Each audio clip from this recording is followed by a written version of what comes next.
My name sours on the tongue and twists in the ear, but understand this. Remembrance is holy. Blame is not. Look here.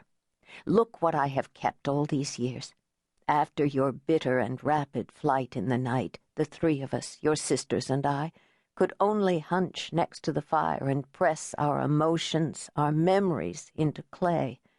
Now they are only shards, crumbling in an old jar. Now they are like me, tired and brittle and full of recollections.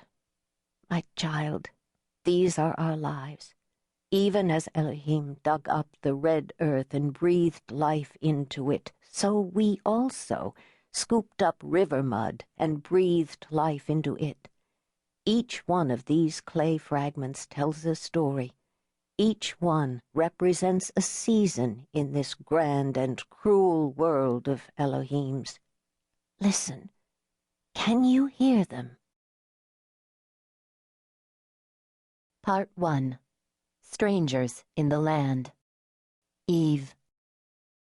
I came upon my son's body by the river.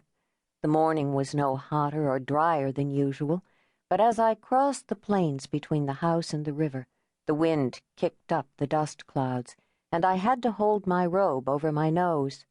Dust clung to my wet face and marked the crooked trails of my tears. Behind me, the sky was the color of lettuce. The sand chafed my swollen feet, and my groin ached with the pains of Eleazar's birth. Was it just last evening I had borne him? And my heart, oh, my heart's deep sorrow was for the travesty Cain had committed, then confessed to me like a blubbering child. The body was not hard to find.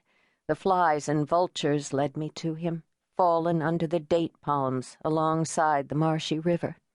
His face was unrecognizable. Cain had seen to that. I don't remember if I was sad or grieving just then. I was more astonished than anything. I had seen animals killed, their throats slashed and their viscera splayed out on the ground, and certainly there were my babies who were lost.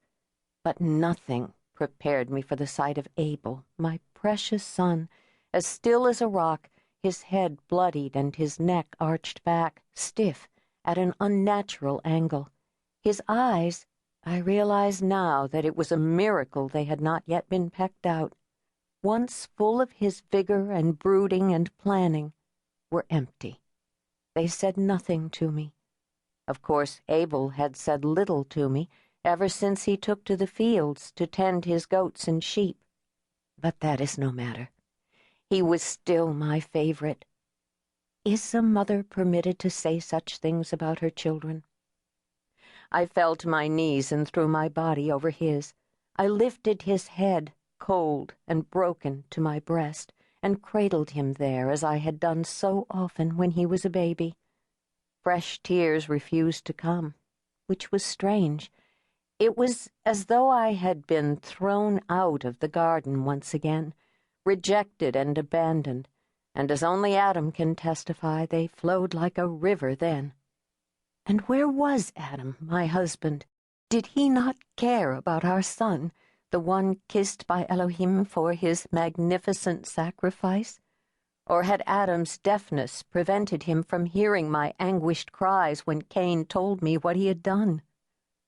Softly, I sang the garden song into my dead son's ear.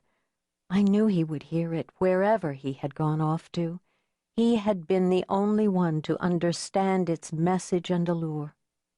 Abel's flesh was cold and clammy, and all I could remember was the vision of loveliness he was as a child.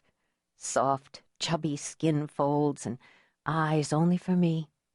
He was the first to bring me gifts, poppies and ranunculus and clover, discarded feathers and pebbles worn smooth by the river and carried down from the mountains. Cain would not have thought of it.